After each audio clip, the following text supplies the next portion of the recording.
Hola, buenas tardes. Yo soy Brandon Antonio Ramírez Velázquez y voy a explicar lo que es el experimento de Avery, McLeod y McCarthy.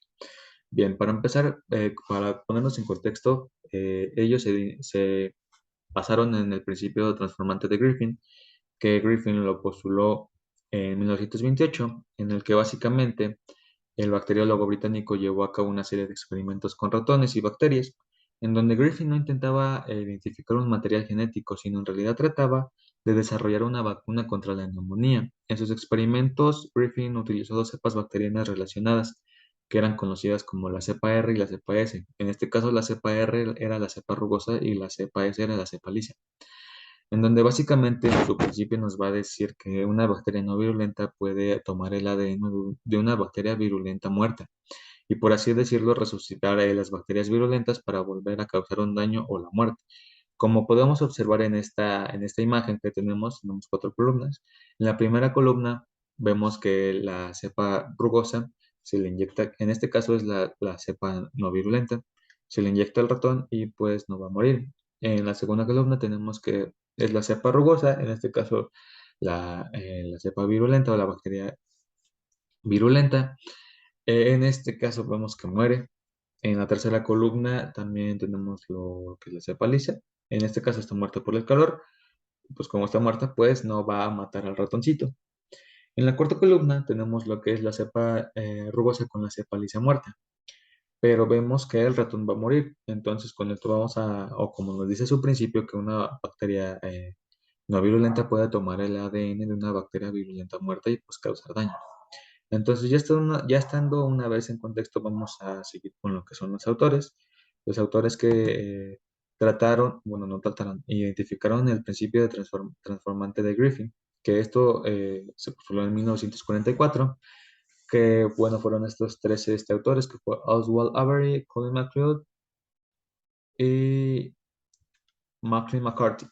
Bien, tenemos Oswald Avery, que fue un médico e investigador canadiense de los primeros biólogos moleculares y pionero en el campo de la inmunoquímica. También tenemos a Colin MacLeod, que fue un genetista canadiense estadounidense, donde demostró que el ADN es la sustancia básica de lo que se componen los genes. Y también tenemos a Maclean McCarthy, que fue un genetista estadounidense donde dedicó su vida como médico científico para el estudio de los organismos de las enfermedades infecciosas. Bien, vamos a comenzar con el experimento, el desarrollo del experimento, en donde para ello comenzaron con grandes cultivos de las células S muertas por calor, como ya lo había mencionado antes, y mediante una larga serie de pasos bioquímicos purificaron progresivamente el tiempo transformante, a lavar o separar o destruir enzimáticamente los componentes celulares, y con ello se llegó a un lisado celular totalmente puro que tenía el factor transformante. Bueno, con este lisado totalmente puro, estos tres científicos fueron experimentando con los Streptococcus pneumoniae, como podemos ver en la diapositiva, o también conocidos como neumococcus S, para poder obtener un lisado celular con el que fueron haciendo pruebas y sometiéndolos a varios procesos enzimáticos para llegar a lo que era el factor transformante.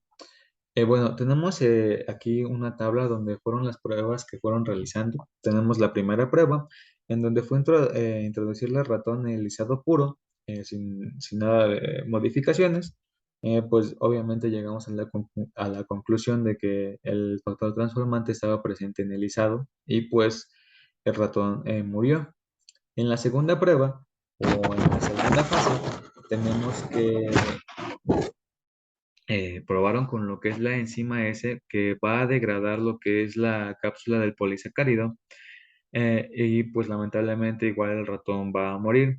Eh, Llegamos a la conclusión de que el factor transformante no era el polisacárido que estaba presente en el lisado.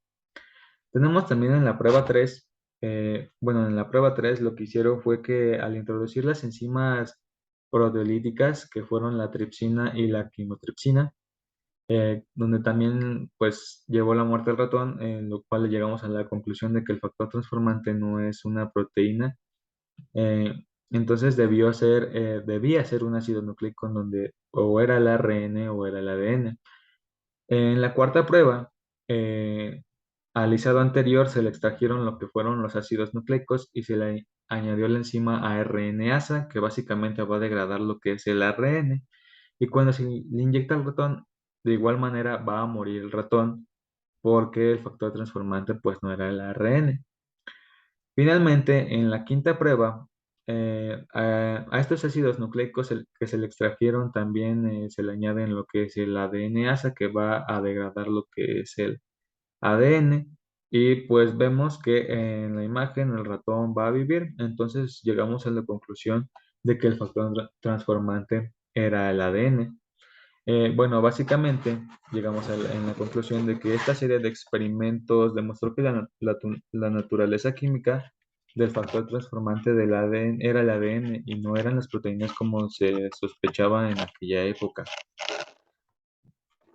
Y bueno, esto fue todo de mi parte. Aquí dejo algunas, bueno, no, algunas fueron las fuentes bibliográficas que yo consulté para poder explicar este experimento. Y bueno, esto fue todo. Gracias por su atención.